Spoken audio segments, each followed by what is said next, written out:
Hello everyone, welcome to lead script. So today we are back again with a new puzzle. And आज के इस puzzle में एक LR का puzzle है। बहुत ही ज़्यादा इंटरेस्टिंग क्वेश्चन है और ये टाइप के पजल्स ऐसे होते हैं कि आपको डेफिनेटली कर ही लेने चाहिए। ये टाइप के पजल्स के करे बिना आपका काम चल नहीं सकता। कैट मल्टीपल टाइम्स ऐसी पजल्स को पूछ चुका है। आपके मॉक्स में भी मैंने ऐसे टाइप के पजल्स बनाए हैं, तो एक बार इसको ज़रूर सॉल्विंग करने का ट्राई करिएगा अपने आप से, एंड देन उसके बाद में वीडियो ज़रूर चेक करना।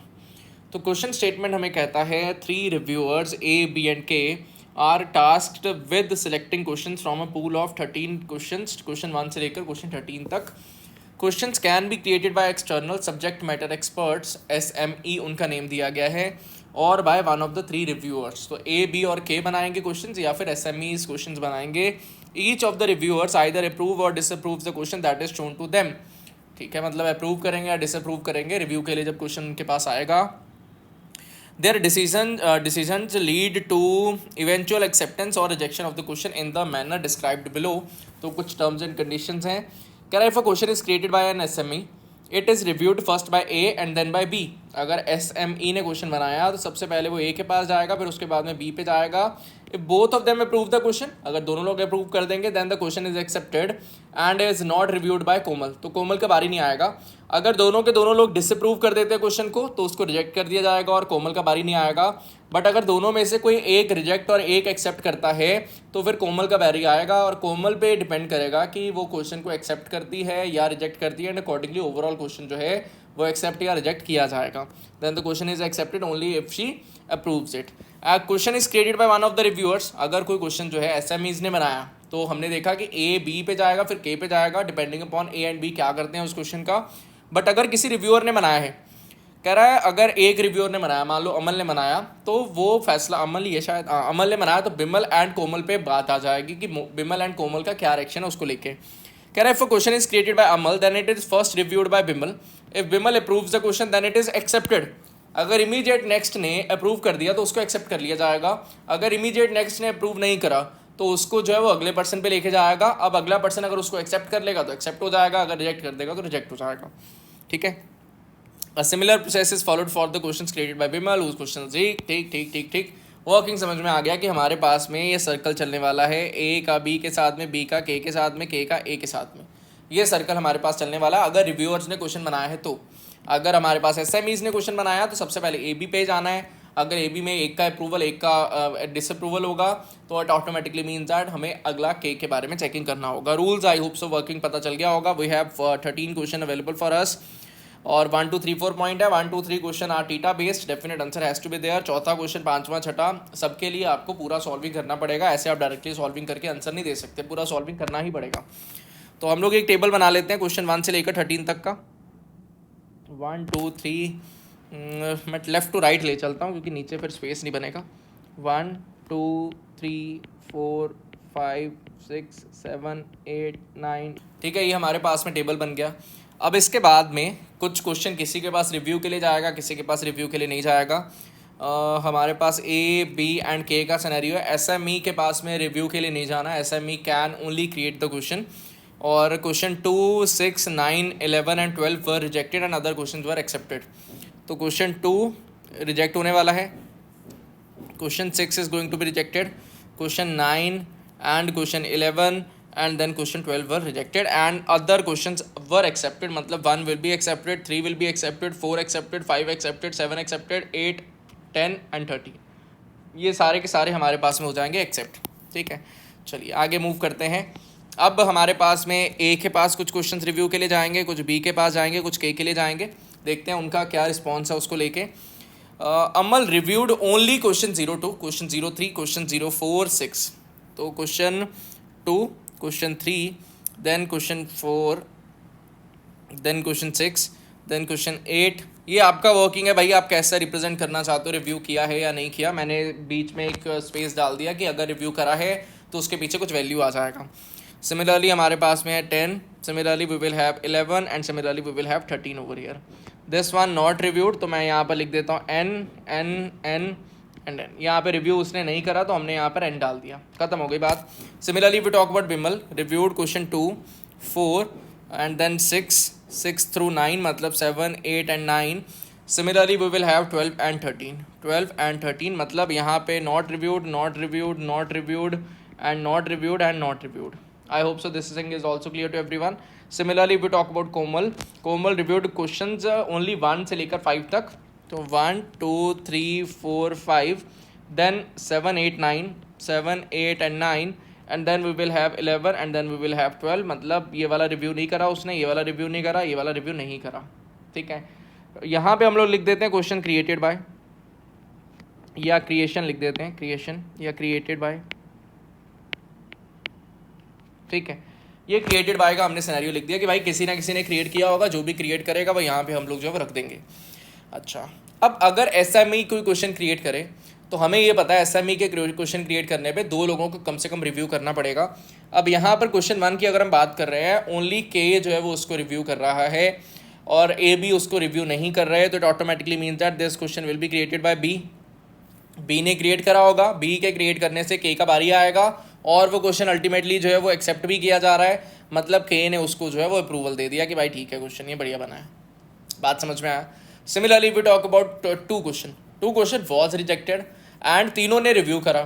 तो भाई अगर तीनों ने रिव्यू करा तो इट ऑटोमेटिकली मीन्स दैट ये क्वेश्चन क्रिएट किया होगा एसएमई ने. ठीक है, एसएमई ने क्रिएट करा, पहले ए और बी का बारी आया, ए और बी में से किसी एक ने एक्सेप्ट करा, एक ने रिजेक्ट करा. दैट इज़ वाई बारी आया के का और के ने उसको रिजेक्ट कर दिया, इसीलिए वो ओवरऑल रिजेक्ट किया गया. अगर वो ओवरऑल एक्सेप्ट किया जाता तो के ने उसको एक्सेप्ट किया होता, बट यहाँ पर के ने उसको रिजेक्ट किया होगा. That is Y overall question जो है वो रिजेक्ट हुआ. वर्किंग बहुत स्मूथ है. अगर पॉइंट्स को अच्छे से समझ कर आगे बढ़ोगे तो ये क्वेश्चन कभी परेशानी नहीं देने वाले. बहुत सिंपल वे में चलते हैं, प्रॉपर लॉजिकल आपका रीजनिंग कॉन्सेप्ट लगता है एंड आप आगे आगे बढ़ते चले जाते हो. Similarly we move further. हमें पता है यार यहाँ पर एन आ रहा है, मतलब ये क्वेश्चन एसएमई ने नहीं क्रिएट किया होगा, मतलब ये क्वेश्चन क्रिएट किया होगा बी ने. ठीक है, ये क्वेश्चन बी ने क्रिएट करा होगा. अगर एसएमई ने क्रिएट किया होता तो एसएमई का वर्किंग क्या था दोबारा से पढ़ लो. If a question is created by SME it is reviewed first by Amal then by Bimal. तो अगर बिमल नहीं कर रहा review, it automatically mean that SME ने क्रिएट नहीं करा होगा. तो मतलब बी ने क्रिएट करा होगा और बी के क्रिएट करने के बाद में के का बारी आएगा. अगर के इसको एक्सेप्ट करता तो इसका बारी नहीं आता, ये फिर नॉट रिव्यूड आता, बट वो भी रिव्यू कर रहा है. मतलब यहाँ पर उसने रिजेक्ट करा होगा. अगर के ने रिजेक्ट करा तो हमने ए से पूछा कि भाई क्वेश्चन कैसा है, ए ने बोल दिया बढ़िया क्वेश्चन बना है.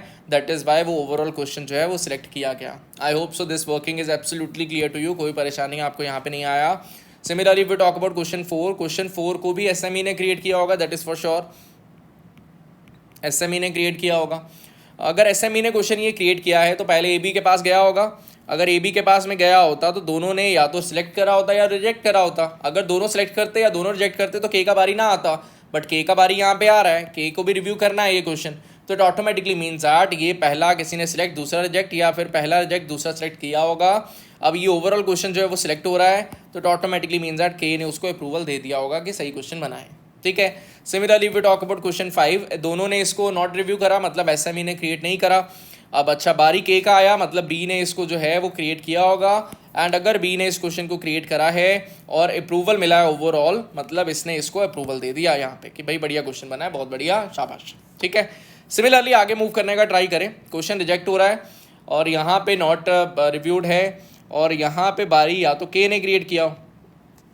अगर के ने क्रिएट किया होता क्वेश्चन तो इट ऑटोमेटिकली मीन्स दैट कि यार ये वाला रिजेक्शन होता तो ये वाला सिलेक्शन होता. That is definitely true. Similarly other option will be कि भाई एसएमई ने क्रिएट किया होगा तो ये दोनों की तरफ से रिजेक्ट हो रहा होगा. तो कुल मिलाकर मैं अगर ध्यान से देखूं, अगर यहाँ पर के ने किया बनाया होता क्वेश्चन तो फिर क्या होता, इसने इसको रिजेक्ट करा, इसने भी इसको रिजेक्ट करा, तब भी ओवरऑल क्वेश्चन जो है वो रिजेक्ट हुआ. सिमिलरली अगर एसएमई का बारी आया, एसएमई का यहाँ पे बारी नहीं आया, मतलब दोनों ने इसको रिजेक्ट करा होगा. तो दोनों से अगर के ने बनाया हो चाहे एसएमई ने बनाया हो, हमें फ़र्क नहीं पड़ता, दोनों की दोनों रिजेक्शंस ही हमें मिलनी है. I hope so this thing is also clear to everyone. कोई परेशानी आपको नहीं होगा. Similarly if you try to move further for question 7. भाई क्वेश्चन 7 में यहाँ पर क्वेश्चन सेलेक्ट हुआ है, यहाँ पे रिव्यू नहीं करा गया, मतलब एसएमई ने क्रिएट नहीं करा. इट ऑटोमेटिकली मीन्स दैट ए ने क्रिएट करा होगा क्वेश्चन. अगर ए ने क्रिएट करा फिर भी 2 लोगों के पास बारी आया, ए ने क्रिएट करा फिर भी 2 लोगों का बारी आया, मतलब इसने इसको रिजेक्ट करा और इसने इसको सिलेक्ट करा. दैट इज़ वाई उसका बारी जो है वो आया. अगर यही सिलेक्ट कर देता तो फिर इसका बारी ना आता ना, यहाँ पे एन आता, बट ऐसा नहीं हुआ. तो इट ऑटोमेटिकली मीन्स दैट यहाँ पे रिजेक्शन, यहाँ पे सिलेक्शन जो है वो हुआ होगा. I hope so this thing is also clear to everyone. Similarly we try to move further. यहाँ पर 8 के ऊपर टिक आया है, क्वेश्चन हो रहा है सिलेक्ट, तीनों का बारी आ रहा है, मतलब SME ने क्वेश्चन बनाया होगा फॉर श्योर। अच्छा, अगर SME ने क्वेश्चन बनाया है तो I will be sure about it कि भाई इन दोनों में से किसी एक ने सिलेक्ट और एक ने रिजेक्ट करा होगा, एंड इसने करा होगा सिलेक्ट, दैट इज़ वाई यहाँ पे ओवरऑल जो है वो सिलेक्शन हुआ है। सिमिलरली आगे मूव करते हैं, 9 का बारी आया, 9 ने यहाँ पर N लगाया, मतलब SME ने क्रिएट नहीं करा, मतलब इस क्वेश्चन को A ने क्रिएट करा होगा। अगर A ने क्रिएट करा फिर भी 2 लोगों का बारी आया है, मतलब पहले इसने रिजेक्ट करा, फिर हमने अगला बारी दिया किसका, K का, एंड उसने भी रिजेक्ट कर दिया, दैट इज़ वाई ओवरऑल जो है वो रिजेक्शन हुआ है यहाँ पे। वर्किंग क्लियर, बड़ा स्मूथ है, एक बार आप पॉइंट्स को समझ जाओगे बहुत फास्टली आप आगे बढ़ पाओगे इस क्वेश्चन को लेके। Similarly we talk about question 10, सिर्फ और सिर्फ एक ही पर्सन का बारी आया, that is this one, and उसके थ्रू ही सिलेक्ट हो गया, मतलब ये क्वेश्चन बनाया होगा के ने बनाया, और के इमीडिएटली बाद में ए का बारी आया और ए ने अपनी बारी में उसको सिलेक्ट कर दिया। Similarly we talk about next position, that is 11 पे हो रहा है रिजेक्शन, और इसका बारी नहीं आया बी का, मतलब SME ने नहीं बनाया होगा क्वेश्चन, मतलब ये क्वेश्चन बी ने बनाया होगा, बी ने क्वेश्चन बनाया, के का बारी आया, के ने इसको कर दिया रिजेक्ट, फिर हमने बारी चलाया ए का, एंड ए ने भी इसको रिजेक्ट कर दिया, दैट इज़ वाई ओवरऑल जो है वो इसको रिजेक्शन देखना पड़ा। Similarly if we move further, हमारे पास में 12 का हो रहा है रिजेक्शन, ए का बारी आया नहीं है, मतलब ए ने ही इस क्वेश्चन को बनाया होगा, SME नहीं बना सकते। ए ने क्वेश्चन बनाया, रिजेक्शन हो रहा है, मतलब यहाँ पे रिजेक्ट करा, फिर के का बारी आया, इसने भी रिजेक्ट कर दिया। Similarly we talk about question 13, यहाँ पे हो रहा है सिलेक्ट और के का बारी नहीं आया, तो देयर आर 2 पॉसिबिलिटीज़। क्या पॉसिबिलिटीज़ हैं, या तो के ने क्वेश्चन बनाया हो, भाई अगर के ने क्वेश्चन बनाया होता तो या तो इसका बारी आता फिर इधर नॉट आ जाता, that is one of the possibility, but ऐसा हुआ नहीं। और क्या पॉसिबल है, अगर यहाँ पर किया है, यहाँ पे रिजेक्शन हो जाए, यहाँ पे हो जाए selection, this is one of the possibility. और क्या पॉसिबिलिटी है कि भाई SME आ जाए, SME के ऊपर यहाँ पर क्रॉस टिक आ जाए, यहाँ पे टिक आ जाए, तो दोनों में टिक आना पड़ेगा, तो ही यहाँ पर बारी नहीं आएगा। अगर के आएगा तो यहाँ पर रिजेक्शन होगा एंड यहाँ पर सिलेक्शन होगा, ठीक है। अगर SME आएगा तो या दोनों तरफ सिलेक्शन होगा, तो मुझे ये कंफर्म है कि भाई यहाँ पे तो सिलेक्शन होना ही होना है, इररिस्पेक्टिव ऑफ यहाँ पे के आए या SME आए, जो भी होगा कोई फ़र्क नहीं पड़ेगा। यहाँ पे फ़र्क पड़ेगा के या SME होने से, तो वो हम लोग अब क्वेश्चन बाय क्वेश्चन आगे मूव करने का ट्राई करते हैं, देखते हैं कि क्या हम क्वेश्चंस के आंसर्स पे पहुँच पाते हैं और हमें हेडेक लेने का नीड है। कह रहा how many questions were definitely created by Amal, तो आप देख पा रहे हो 1 2 3, 3 क्वेश्चन ऐसे हैं जो डेफिनेटली अमल ने क्रिएट करे हैं, तो हमारा आंसर हो जाएगा 3। I hope so the working is absolutely clear to you. How many questions were definitely created by Komal, तो भाई कोमल का बात करें, कोमल के लिए ओनली 1 क्वेश्चन इज देयर जो कि डेफिनेटली क्रिएट किया होगा कोमल ने, तो हमारा आंसर हो जाएगा 1। Then if you talk about third question, how many question were definitely created by SMEs, तो 1 2 3 क्वेश्चन आर देयर, बाकी हमें नहीं पता, तो हमारे पास इस क्वेश्चन का भी आंसर हो जाएगा 3। I hope so this working is also clear to everyone. It says that how many questions were definitely disapproved by Komal or disapproved by Bimal. Bimal ने disapprove करे हों, तो भाई बिमल ने डिसअप्रूव करे होंगे जो क्वेश्चंस, दैट इज 1 और 2 ये, 3 ये, 4 ये, 4 क्वेश्चंस हैं जो उसने डिसअप्रूव करे होंगे, तो हमारा आंसर हो जाएगा ऑप्शन 2, दैट इज 4। ठीक, 5वां क्वेश्चन इंटरेस्टिंग है। It says that approval ratio of a reviewer is the ratio of to the number of questions she approved to the number of questions he she reviewed, which option best describes अमल्स approval ratio. तो भाई approval ratio approved divided by reviewed, ठीक है। Reviewed कितने हैं जी, ए ने कितने review करे हैं, ए ने रिव्यू करे हैं जी 1 2 3 4 5 ये वाला 6 7 और 8 रिव्यू करे हैं टोटल, ठीक है। तो डिनोमिनेटर में आ जाएगा 8, न्यूमिनेटर में कितने अप्रूव करें हैं वो भी देखें, अगर 1 अप्रूव करा है, 2 अप्रूव करे, 2 तो कंफर्म है, मतलब 0.25 तो डेफिनेटली आंसर आना चाहिए, मतलब 0.25 सब ऑप्शन में ही है।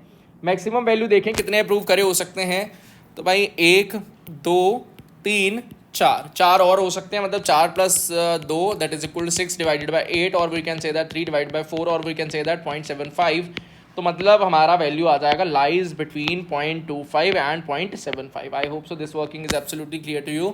Similarly, if we try to move further, it says that how many questions created by Amal or Bimal were disapproved by at least one of the other reviewers, ठीक है।